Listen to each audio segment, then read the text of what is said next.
Manchester United have had a tough season. Coming off the back of a 4-0 defeat away at Crystal Palace, United have had very poor performances and results this season, along with many injuries to key players, which has led them to an all-time low points total in the Premier League. I could see them finishing as low of 8th position in the league this season. Got one redeeming factor remaining of an FA Cup final against Manchester City. Unlikely for them to win a trophy this season. So I've taken it upon myself to decide, as a United fan, which players we should keep and sell for the 24-25 season. Let me know in the comments what you think of my choices. So let's jump right into this.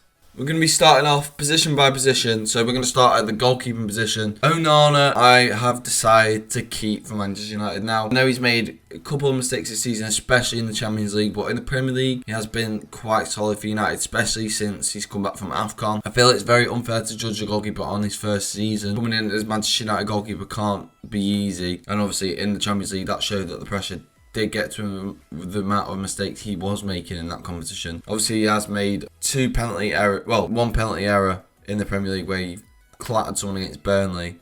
And for the game against Wolves, we were very lucky not to concede a pen against that one. First game of the season. But for me, he has to stay for next season.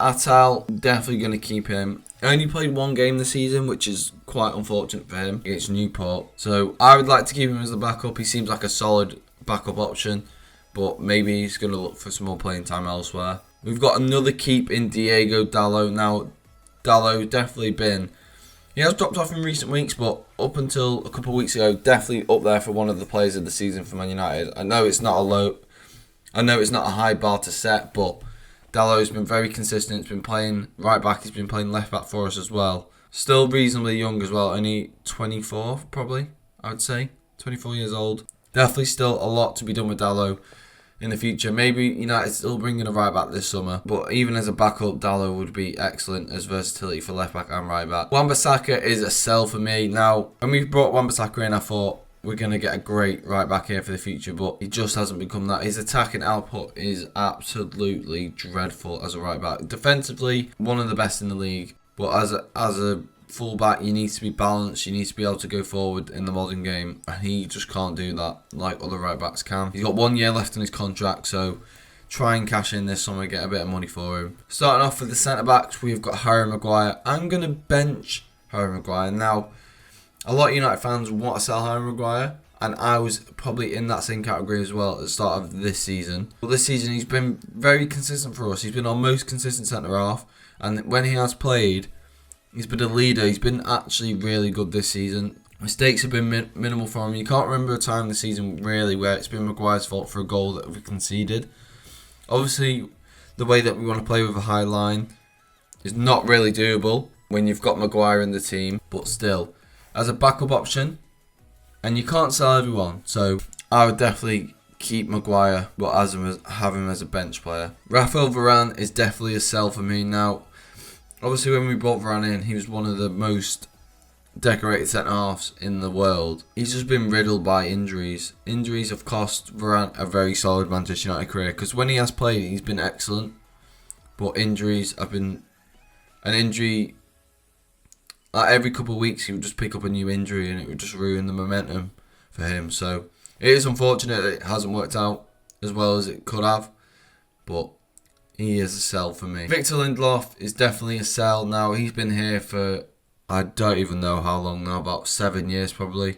He's been okay, servant, not great. When we had Maguire and him at the back, it was an awful time for me. Game by game, it was just, you had them two and then you had Fred and McTominay in front of each other. It was just hard to watch at times. Lindelof has been okay this season. He's been playing at left back, doing a job for us. So I've got to respect him for that. For me, he's definitely a sell. Sandro Martinez is definitely a keep. Obviously, this season we've noticed that we've missed him massively on that left-hand side, and I can't wait to see him back next season. Now, Johnny Evans is, for me, you bought him for free. You put him on the bench, or you bed him into a coaching role for me. That's what I would do with Johnny Evans. Kambala is definitely a bench. Looked solid in a couple of games he played. I know against Bournemouth he had a blunderous moment, but that happens to everyone slipping over. It wasn't his fault. It looks like he's got a decent potential, and obviously because he's the academy, we've not had to pay anything for him. He looks like he could be decent for us in the future. Luke Shaw is definitely a keep for me, even though he's been injury riddled for the past couple of seasons. When he does play, he is incredible and by far one of United's most important players, in a defensive sense and in an attacking sense. He is vital to the way United play. Next season, if we do see the same injury problems, it will be a time to look for a new left back, definitely. Next up is Malacia, the missing man himself. I would keep Malacia. Now, when he came in last season, I was excited because he pushed Luke Shaw out of the team, and everyone was like, "Oh, who's this guy? He's doing really well." Then Luke Shaw came back in and played absolutely amazing. And then this season, he's been injured for the whole season. No one's really heard anything about his injury. I've seen rumours that it's apparently because United messed up on a surgery of his that pushed him even further back. So I do feel a bit bad for him if it is injury based, but hopefully next season he'll be back in the squad, and he is a very solid option for Luke Shaw's. First up for the midfielders is Kobbie Mainoo. Obviously, it's a definitely keep for Kobbie. Coming to the team this season and absolutely embarrassed some of our senior pros of how well he's been playing. The composure this lad has on the ball is second to none. And hopefully next season he even pushes on to be even better than he is this season. And definitely one of United's shining lights of the season. Scott McTominay is a definite sell for me. Now, you know what you're thinking. He scores goals for United. But for me, McTominay scores goals, which is really hard to do. So I respect him for scoring the goals. But in an actual game, if he doesn't score, I don't know what he actually does. He's like a mannequin in the midfield sometimes. Like, he's just not there. You pass the ball to him, he'll just lose it. It'll just bounce off him. His passing range is awful. You need to play. I can't believe for all them years we've been playing him as a 6 or an 8. He needs to be played as a 10. And you can't play him as a 10 because you've got Bruno Fernandes in that position. So for me, McTominay is a sell. Maybe you can argue a bench, but a sell, I would definitely sell. Christian Eriksen is a sell. I don't think he was happy with his lack of game time this season. But still, when he's played, he's been awful. Not really done anything to contribute to United's season in a good way. His legs seem to have gone now, even though last season, in the 21-22 season, he was one of United's better players in the midfield. If United didn't have Bruno, Eriksen and Casemiro starting together, the team didn't function as well. It just shows the drop-off he's had in one season. Casemiro is a sell. Now, I think after his injury, he's forgotten how to play football. He can't do anything that he used to do. And for me, you've got to cash in on him. He's got like 3 years left on his deal, and we can't have another 3 years of Casemiro. I love the idea of Casemiro signing for United. I love his passion. I love his tenacity to win the ball back. But since his injury, he's come back.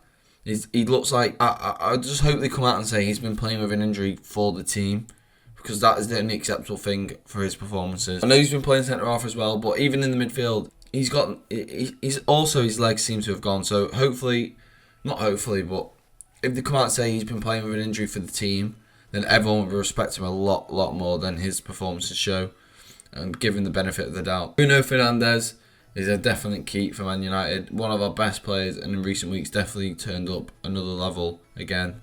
When United don't play Bruno like they did against Crystal Palace because of injury, you see what happens. An absolute demolition. Mason Mount is a bench for me. I wouldn't start Mason Mount, but as a bench option, definitely up there. Now, we know we paid a lot of money for him, but I just don't know where he fits into a United team. He's definitely been tarnished by a lot of injuries this season, like a lot of our players have. But next season, it'd be interesting to see what Mason Mount can do for United when he has a better run of games, maybe. And the last option for the midfield is Sovereign Amrabat. We don't actually own him, but we're not going to make this loan permanent. We have all been fooled by his World Cup performance against France.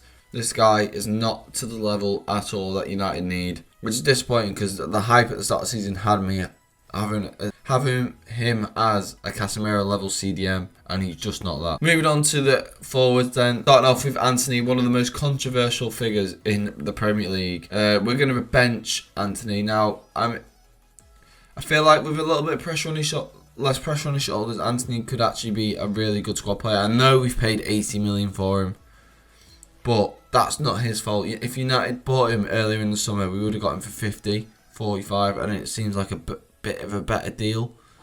But because we had to pay double the funds for him, it is just an absolute shambles. That game against Chelsea, I know he's not shown much glimmers of hope this season. But the season before, he did all right. He didn't score that much, but this season's not been good at all for him. Next up is Amad Diallo. Now, I would bench Diallo. Been unfortunate not to get a bit more game time this season with the lack of consistency on that right hand side. We had to put Garnacho on there on the right hand side because Anthony wasn't doing the job. It was interesting to see that Diallo didn't come into the fold that much at all until recent weeks. Scoring that big goal against Liverpool as well is definitely earned him another season. Next up is Mason Greenwood. Now he's on loan at Getafe, and for me he is going to be a sell. There's no debate here to be had with Greenwood. I'm going to keep it short. He's just a sell. Just get him out of the club. Martial is a sell. Now, I know Martial is definitely leaving at the end of the season. United are not looking to renew his contract, which is unfortunate for Martial. Once again, another player that's been tarnished by injuries throughout his career. And if he was injury-free, on his day, Martial is one of the best players that United have got. Definitely talent-wise. His dribbling and his finishing is so composed. Like, he does not look quick at all, but when he's dribbling with the ball, he is unbelievably quick, and it's going to be sad to see him go. And hopefully he can be fit for the FA Cup final against Manchester City and play a part in that. Jadon Sancho is going to be a sell for me. Now, you're going to see what he's doing at Dortmund at the moment. And as a United fan, you've got to look at that and go, why wasn't he doing that under Ten Hag? And you go, maybe because he didn't get on. But why wasn't he doing that under Oli either? Under three managers as well, Rangnick as well. Why wasn't Sancho doing these type of performances for them? Now, I don't think Sancho and United are the right fit. Even if you bring in a new manager, sack Ten Hag, I still think you sell Sancho, you get some money back for him, especially now with him being in good form. His value's gone back up from where it was. Next up is Garnacho. Now, for me, Garnacho is going to be an absolute keep. One of United's best players this season, scored United's greatest goal of the season with that bicycle kick against Everton. Been one of the most consistent players for Horst this season. Garnacho's got to be one of the most exciting talents in the Premier League, and his ceiling is through the roof. Definitely can see him going to Real Madrid or Barcelona in the future, which is sad to say as a United fan, but hopefully he could stay throughout his career. You can tell he loves United. So for me, Garnacho is a definite keep. Rasmus Højlund is going to be a keep as well. Been a very tough season for him. Not had the service he would probably like. He had that good run of form where he scored quite a few goals in a couple of games and then got injured, which knocked him back down. And I don't think he scored that many goals since, maybe one or two. But you can tell that Højlund's got a great ceiling and a great future ahead of him at Man United. Just needs the right service and the right players around him to get the best out of him. And last but not least, the man, the myth, the legend, Marcus Rashford. For me, I think the time is up for Marcus Rashford at Manchester United. I think United should cash in on him this summer. You get about 75 million for Rashford. He's just so inconsistent for me. This season, he's been dreadful. The season before, he was unbelievable, like one of the best players in the world.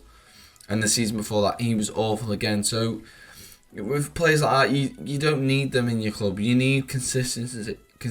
You can't have players dipping in and out of good seasons and bad seasons. And for me, this season's been the tipping edge for me. The lack of trying for running backwards for Rashford. I remember against Newcastle, I can't remember who was left back that day, but you had to have felt sorry for them. They were getting 2v1 constantly. Rashford was just watching his right back run past him and not do anything about it. Now, Rashford can come out and say that he has been trying, but we can all see as fans that you're not trying. It really pisses people off when you don't see people that are getting paid £300,000 a week. I don't care what's going on.